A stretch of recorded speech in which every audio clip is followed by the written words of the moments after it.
Shakriar and Mamedjarov, both from Azerbaijan, so we are not too surprised that they have played a draw. Oh. Wow, Kai, we've seen, what's this opening called? It's called an orangutan. Orangutan opening from Magnus Carlsen. You predicted a King's Pawn opening. We were talking about an offbeat opening. This is as offbeat as they come. I've never seen this from a top-level Grandmaster in a serious event. Mouse slip? If we have that recorded, if we can actually see Magnus's reaction after making that first move once again, I just want to see if we are... Okay. What do you think? Okay, Magnus... Or was it planned? Okay, what's happening? I mean, they've been making moves thick and fast. Black actually developed in the centre with his own pawn, and there has been a trade. The first pawn that White pushed, the orangutan opening, that has been snapped off the board as well, but in return, Magnus gaining his central pawn. So a trade of pawns already at this early stage. Magnus now attacking Black's bishop, which was developed. So Magnus just trying to kick that away with the pawn. I think it wasn't a mouse slip. I think I've seen this position before, and... Okay. Magnus wouldn't have followed up his mouse slip so quickly. Are we seeing some clever preparation, do you think? Yeah, I've seen some experts play this actually with reverse colours, the same opening but with reverse colours, and they like to push the pawn just one square to kick that bishop back. I think the idea is that White's bishop, which looks very nice and very centralised right now, will trade itself off for a knight later. So you want to put your pawns on dark squares as White, because you're going to give up your dark square bishop. What is this? So are we still in the orangutan opening? This is in some...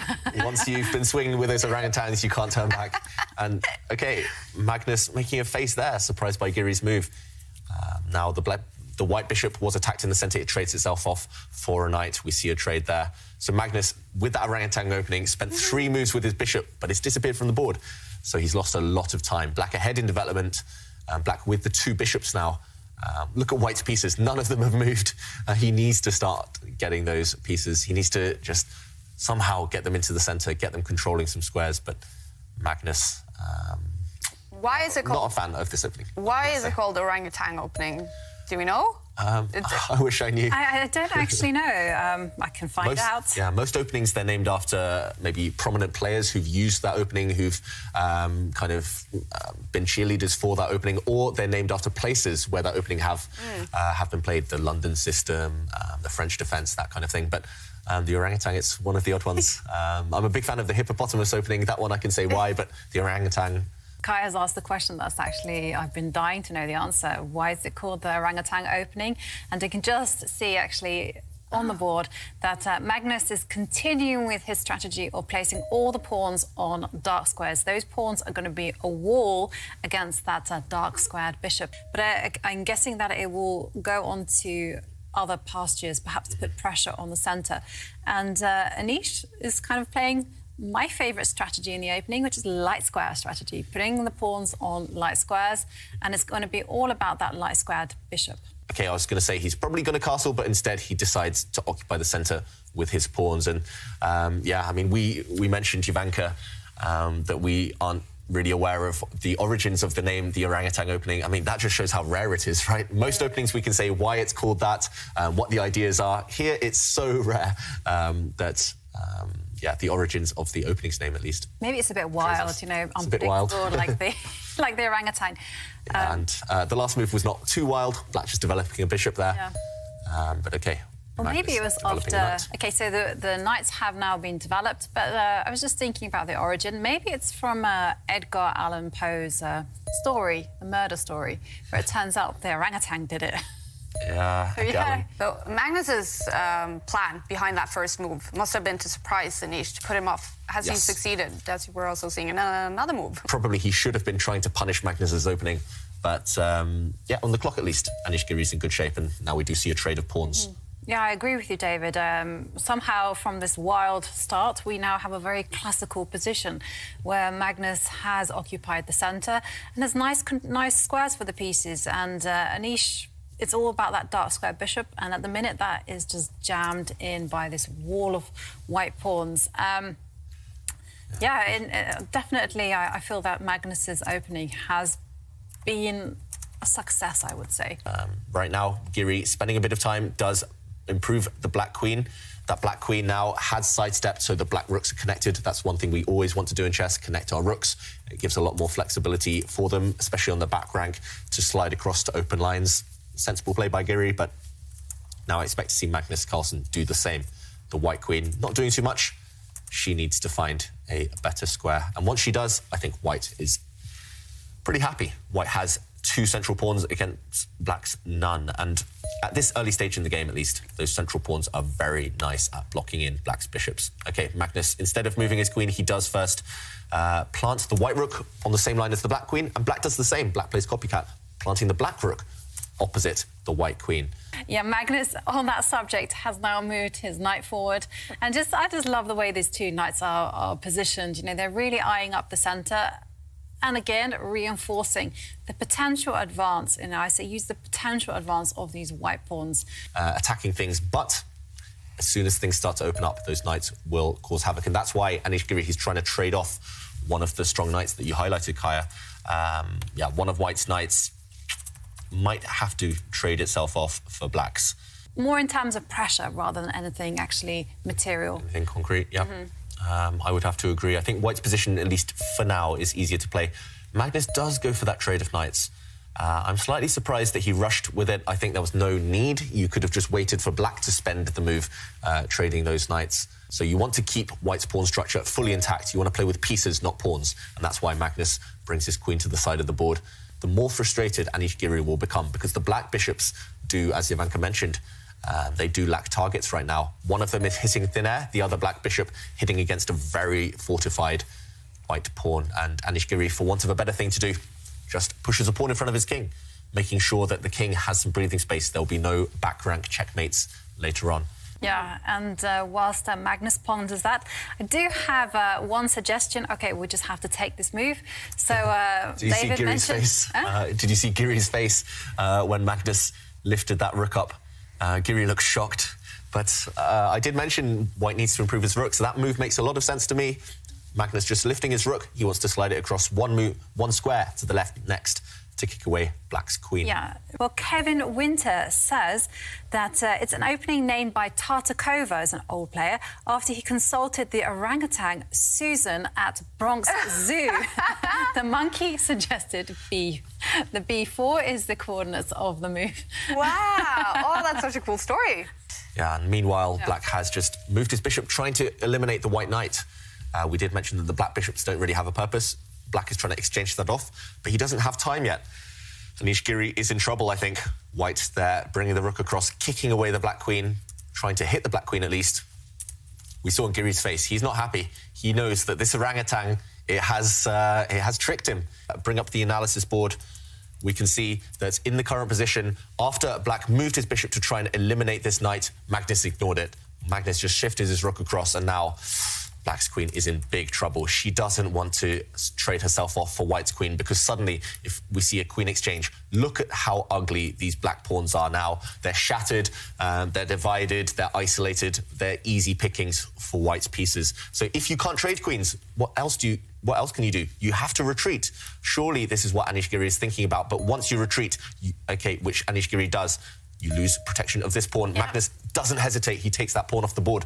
That's why white has a +1 advantage. He's simply a pawn up, and white threatening a second pawn with his rook and with his queen. Magnus in control here. Yeah, OK, and well, Anish has been forced onto the defensive there. He is moving his rook 1 square up just to defend the pawn. Long term, being that 1 pawn down and having no real counterplay, it doesn't bode well for Giri fans. Yeah. OK, and now we have a decision. Yeah, Magnus has retreated his knight, and now would you capture that knight? Because that knight is headed... Yep, OK, well, Anish says absolutely. And now there is something to be hopeful about, and that is the presence of opposite colour bishops. We can see what Magnus Carlsen is thinking about. Anish Giri pushing this pawn forward, trying to undermine white's strongest pawn. White's pawn, we should mention, cannot take, because it would be a pin. This rook would be undefended. White would lose a piece here, and as you've predicted, Ivanka, he slides across his rook instead. So this rook, which was undefended, now creates a pin of its own.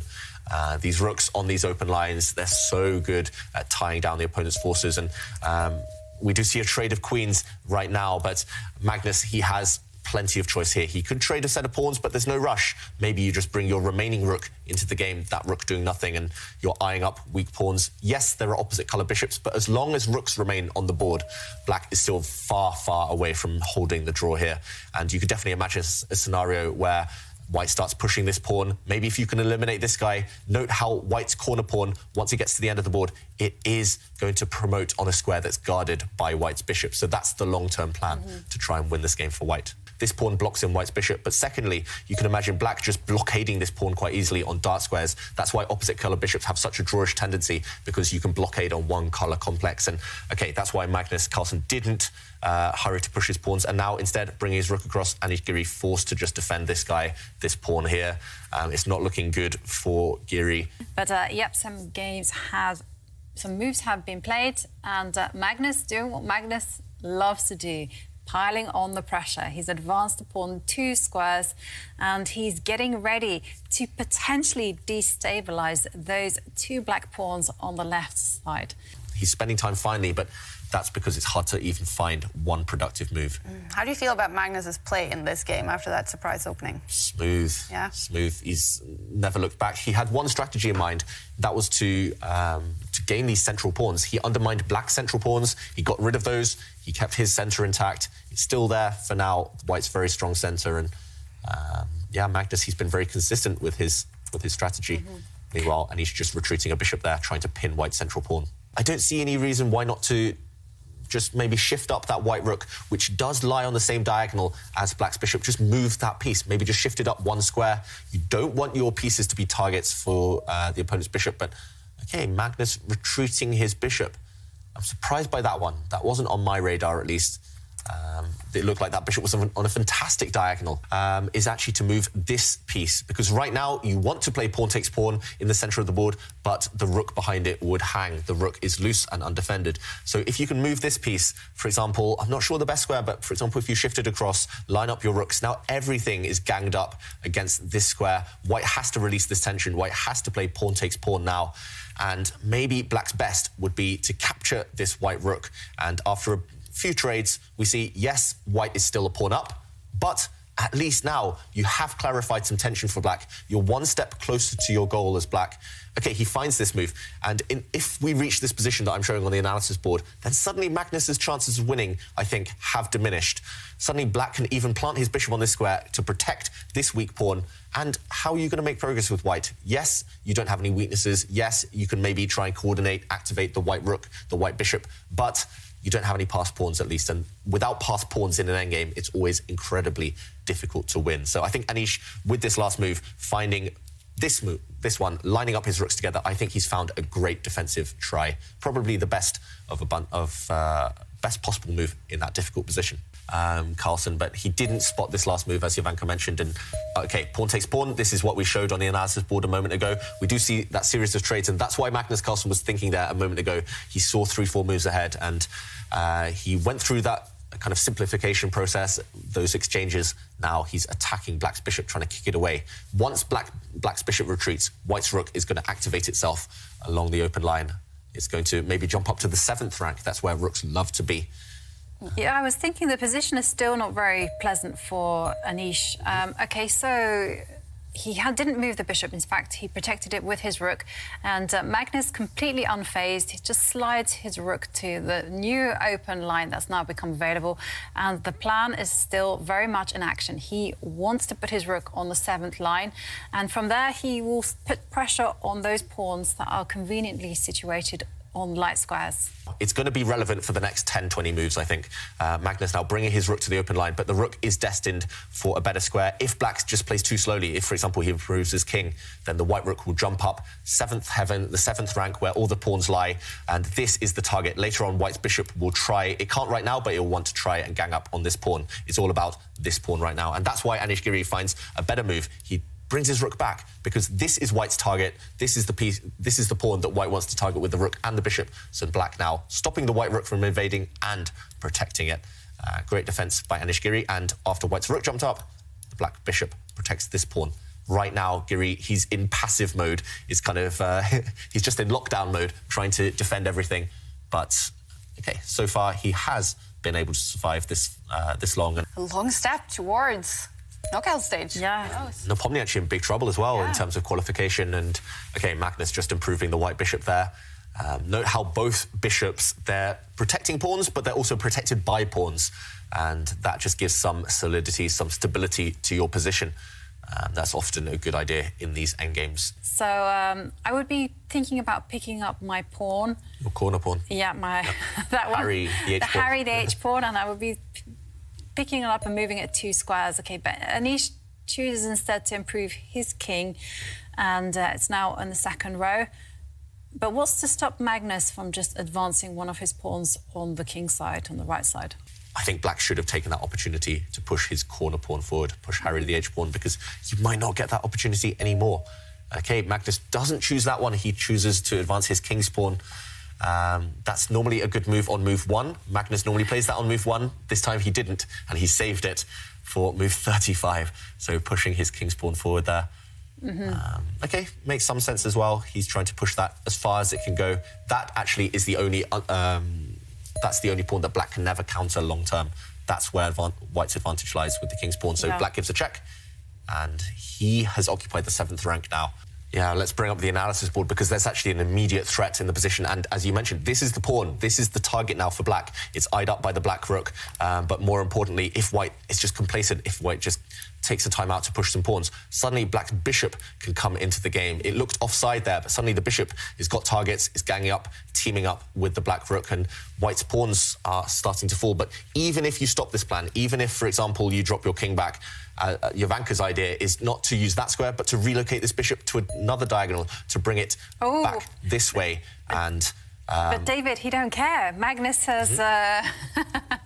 he's doing something else. So he's pushed his pawn in the centre forward, and it looks like he might not care. That was my first initial impression. But there is a kind of idea, and the idea is that if if Black were to play the bishop move, then suddenly that pawn has now secured a square for the White rook, and Magnus can now defend the pawn. Yeah.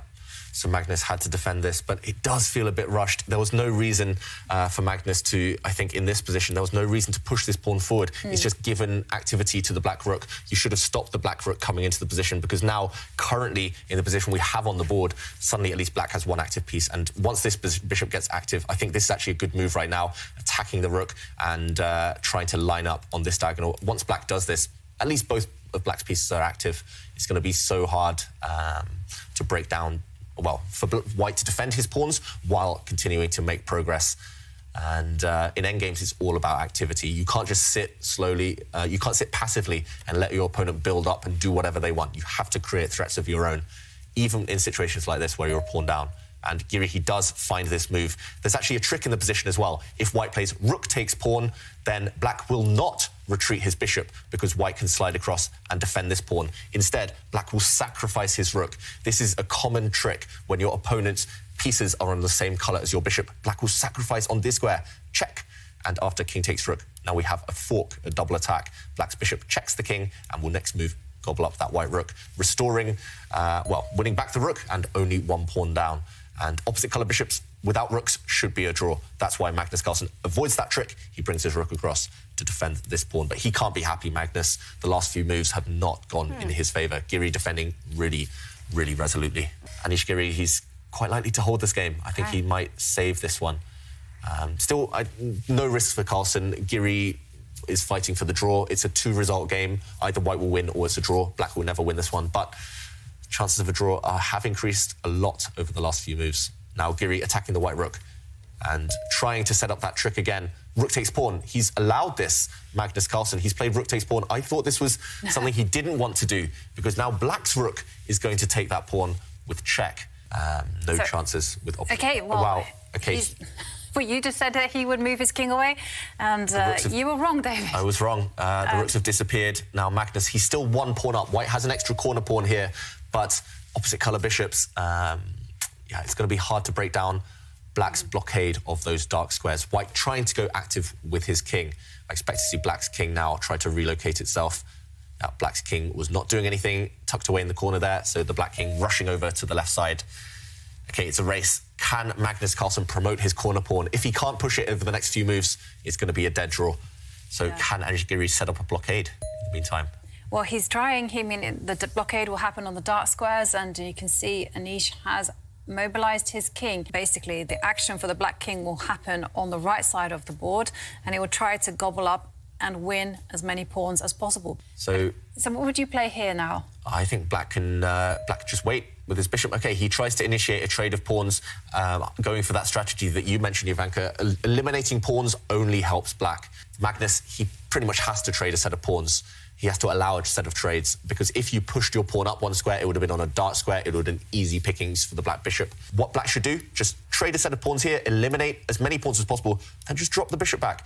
Keep the bishop on this square. OK, he doesn't do that, but if you keep the bishop on this square, you keep white's king honest. You keep white's king having to defend this pawn, and you stop the advance of white's pawn here, so nothing to do. White cannot do anything. There's no progress to be made. Instead, Anish Giri blocks the pawn from this angle, and maybe he'll plant the bishop on this square instead, from where it keeps an eye on this pawn.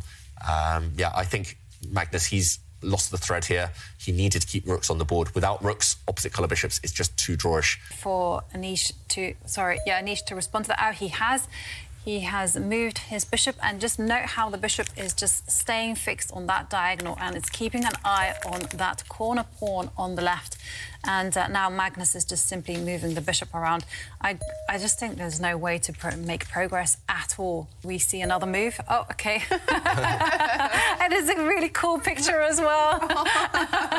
So nothing's changing, though. The bishops are just manoeuvring, dancing around. Well, I do have a cool picture from Joe Gathercole. He says, me and the class love to watch the streams nearing the end hours of the day. And there is a picture with Joe and the class waving to us. Yes, so while we're waiting for the picture, there it is. There it is. So cool. I know. High class. Definitely. And they're school uniforms, so cool. Yeah. And hi to all of you. Fantastic that you're following. OK, meanwhile, just nothing had changed much until this last move by Magnus. Magnus offering a trade of pawns, but once this set of pawns disappear, yeah, we're heading towards that draw. Magnus now will play bishop takes pawn, but all black needs to do is plant his remaining pawn on a dark square. Black's pawn, push it. OK, first he brings the black king over to that left side. Actually, they just agree a draw. There was just no way through to break black's blockade. White's extra pawn didn't count for anything, and Anish Giri saves the game.